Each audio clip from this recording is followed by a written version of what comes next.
Hello, everyone, and welcome to the Gorgeous Growth Podcast, where we discuss strategies to take your beauty and wellness brand to the top. I'm your host, Oscar Guerrero, and today I'm joined by Celine Tadrissi. Celine is the owner and operator of the largest independently run spa in Canada, Hammam Spa, and founder and CEO of Céla, a luxury skincare brand that uses locally sourced materials. It is a pleasure to have you here, Celine, today, and I know that you have a wealth of information to share with everyone.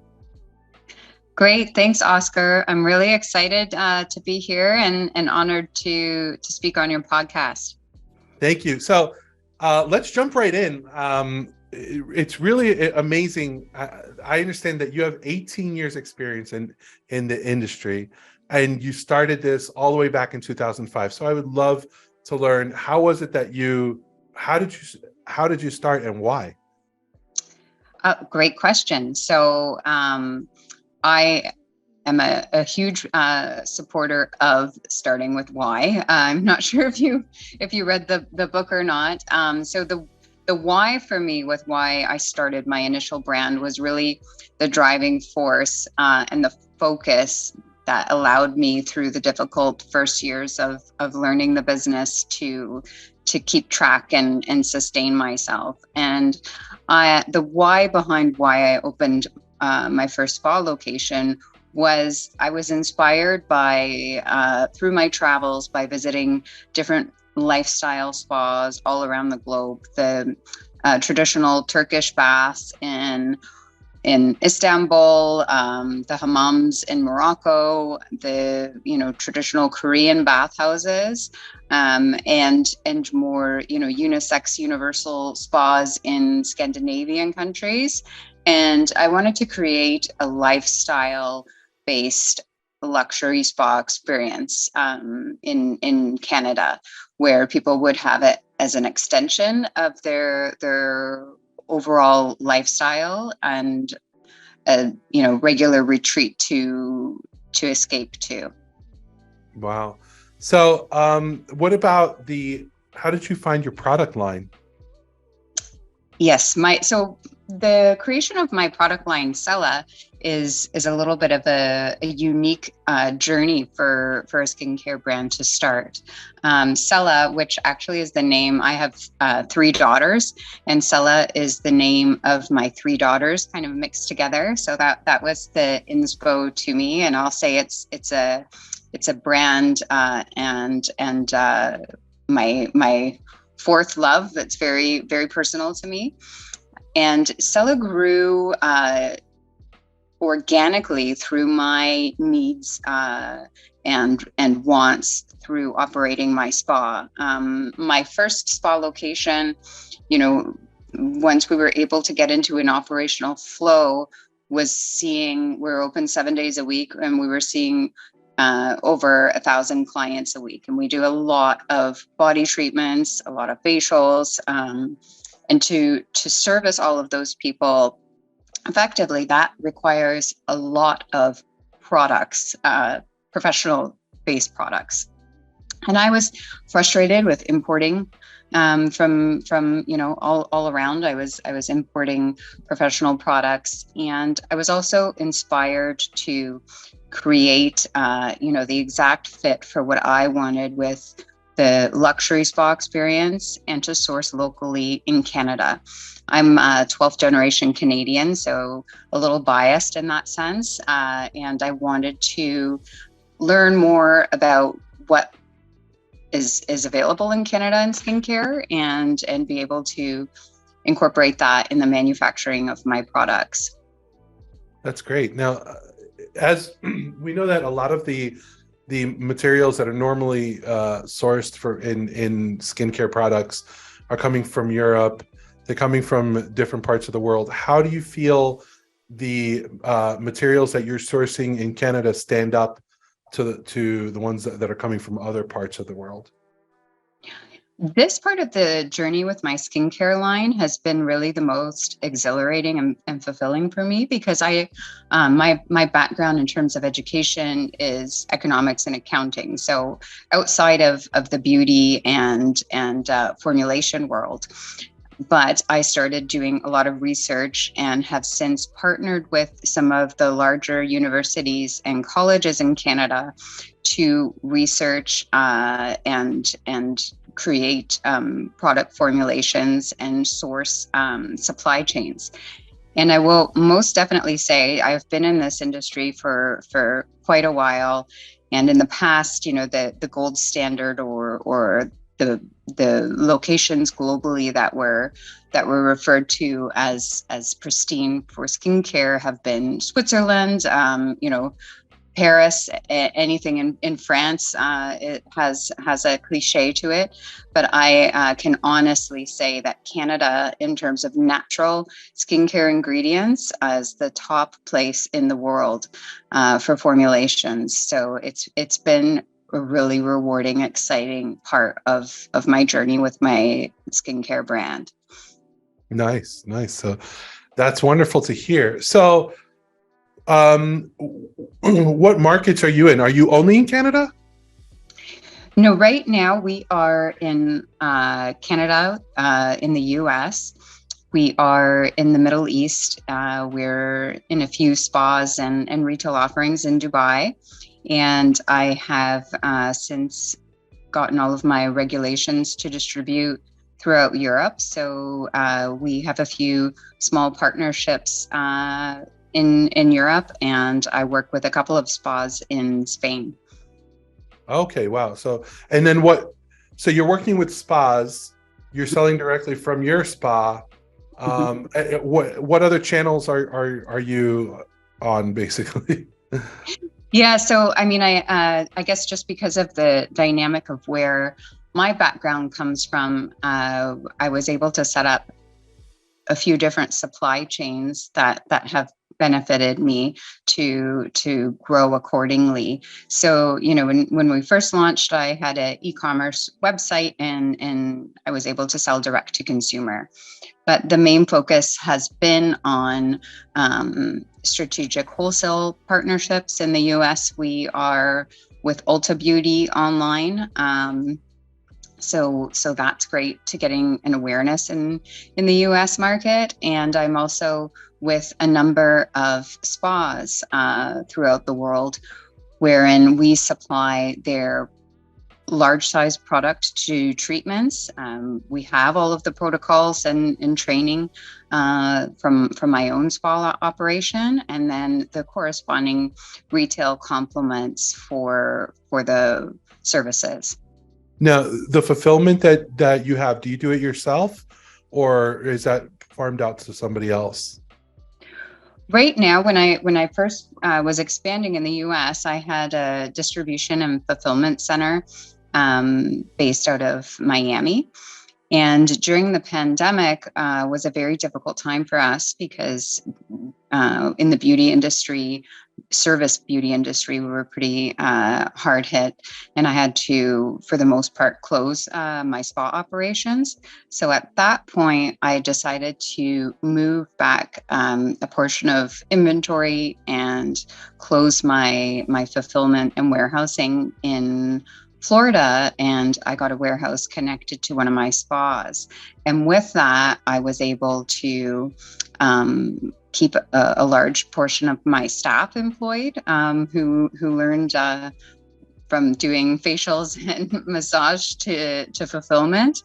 But we were also, able to really pay attention to the customer experience for direct to consumer orders and the packaging and the branding, and really have a sense for what people will be receiving when they placed in an order online.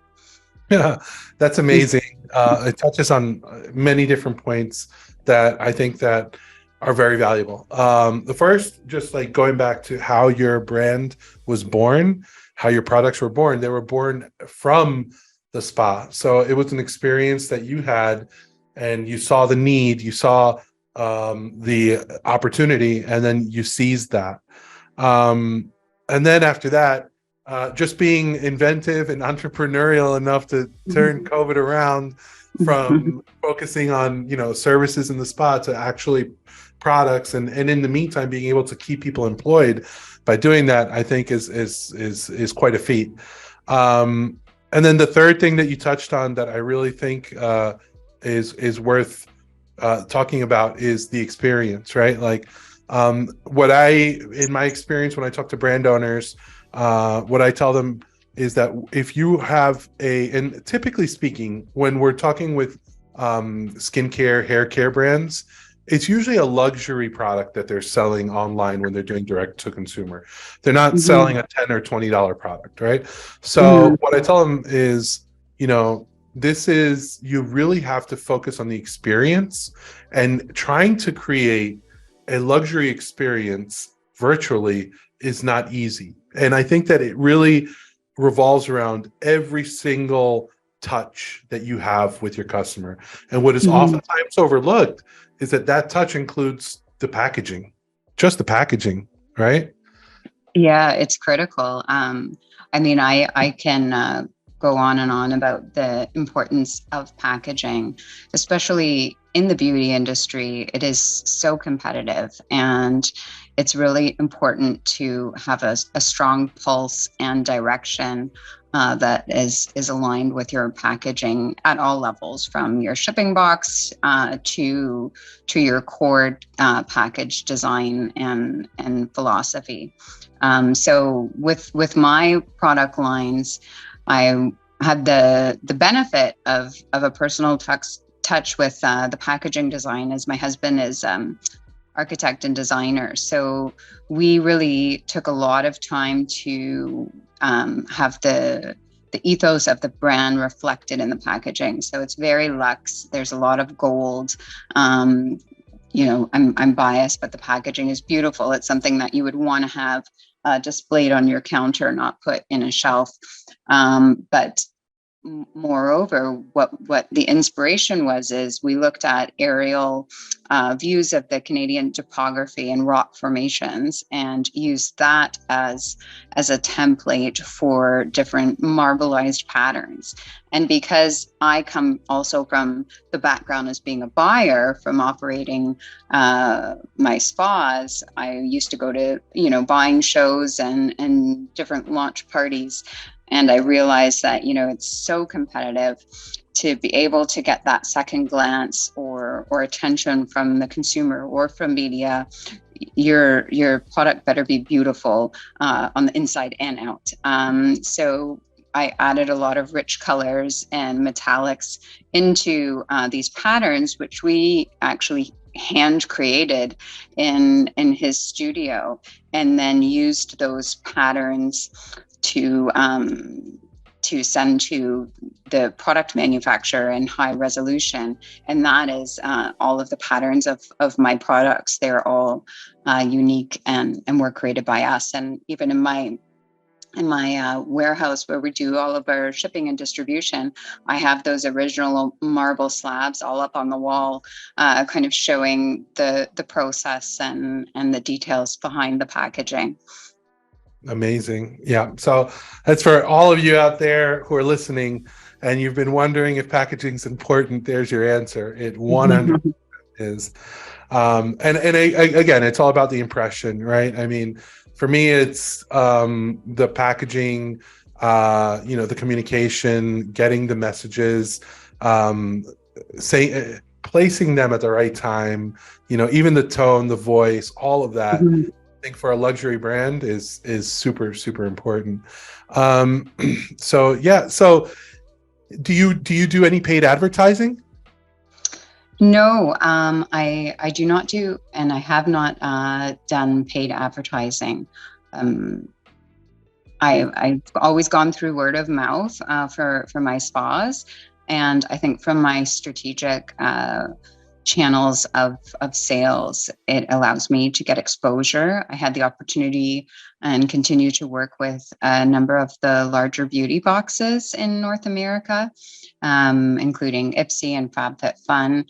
And to me, that was kind of like a large advertising campaign that kind of was a test on the actual products, because I had the opportunity to get in front of so many different consumers and have them experience the products. Yeah, one of the I think that's great. I mean, like, one of the things that I've heard a lot of people say, that the key to their success has not necessarily just been running ads. It's about getting the product in people's hands. You know, and if you have different distribution channels, whether that be to other spas, Ulta, beauty boxes, that's essentially, you are kind of running an ad. You're just getting free impressions as people see that. And people will eventually, if they try your product and it fulfills that promise, they'll come back and they'll look for it. I know, like, personally, even I've actually been a consumer where I've stumbled into a product and then somewhere else, and then I go back and I look for it when it's time to buy it again. So it's probably, yeah, exactly. And that to me is the best customer, because that's someone that's really invested in and have enjoyed your product on different levels. And I think for a long-term sustainable strategy of growth and sales, it's absolutely necessary to have that type of interaction. Oh yeah, absolutely. So, I mean, with so much experience, so much growth, it's a lot of people, I'm sure, who are hearing this and they're like, wow, she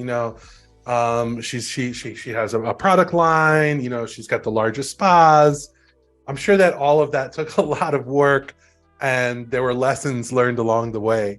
So I would like to ask you, like, if you had a lesson or two that you would like to share, what would that be? Yeah, that's a good point. I have had the opportunity to do a lot of guest classes for some of our beauty schools and college programs, and a lot of students see the end result of a story or success with a product line or with my spa facilities, and they don't see the path to get there. But the path is definitely, I think, in all businesses, very bumpy. For myself personally, it was huge learning curves when I first opened our first spa location that were completely debilitating in some times, and really I had a hard time keeping encouraged and pushing on. But I think one of the key things, if we go back to our original point, is the why behind your brand. So it's very easy, when you're starting out and you're under a lot of different pressures, to get sidetracked and kind of lose your focus or pivot in a way that's kind of just a band-aid or an attempt to reach that success. But if you're not sticking to why and your initial brand code and what the purpose is behind the company that you've created, then I think it's a very dangerous place to be. So that I think takes a lot of courage, because if you are new and trying to learn, and you always get feedback from people, and sometimes that's negative or they have suggestions that are trendy and kind of completely off your brand ethos.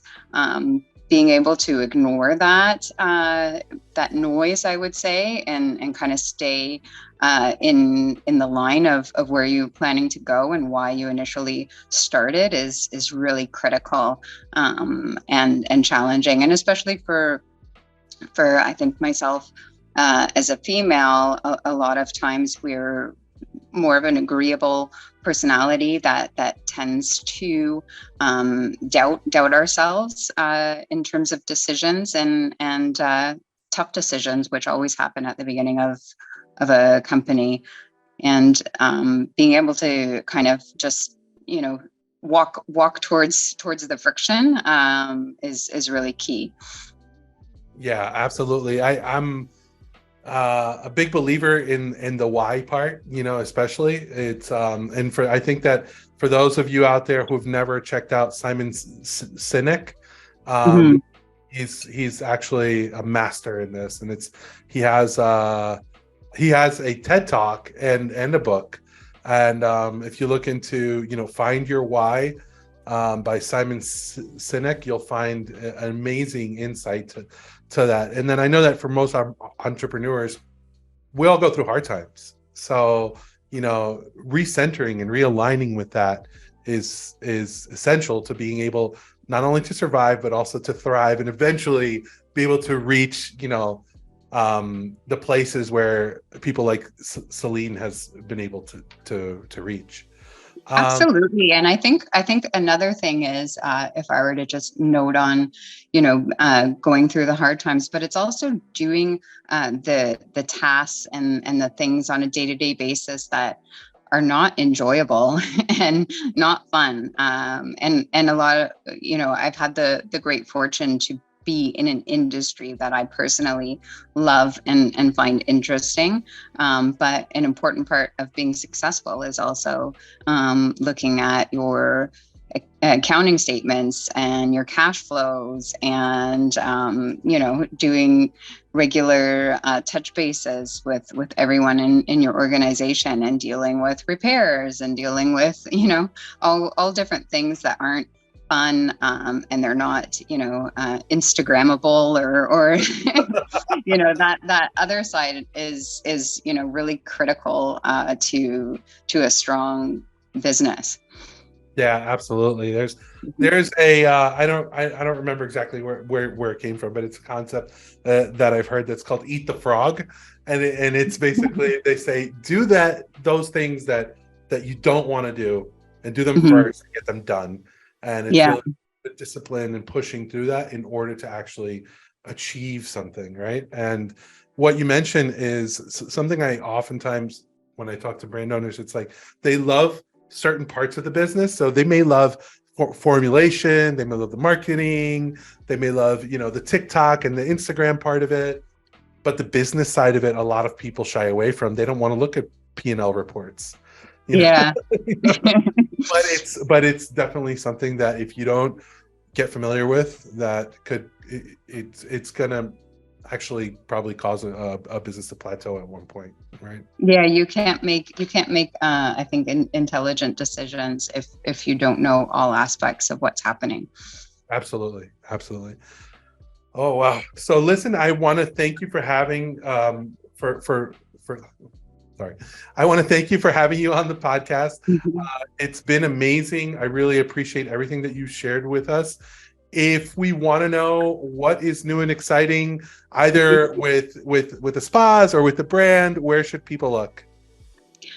Yeah, thank you, Oscar. It's been a total pleasure speaking to you. If anyone wanted to learn more about my brands, it's websites hammamspa.ca. This is Céla.com, or on Instagram at Hammam Spa or at Céla Skincare, or please feel free to connect to me directly, Celine Tadrissi on LinkedIn. Thank you. Have a great one. You too. Take care.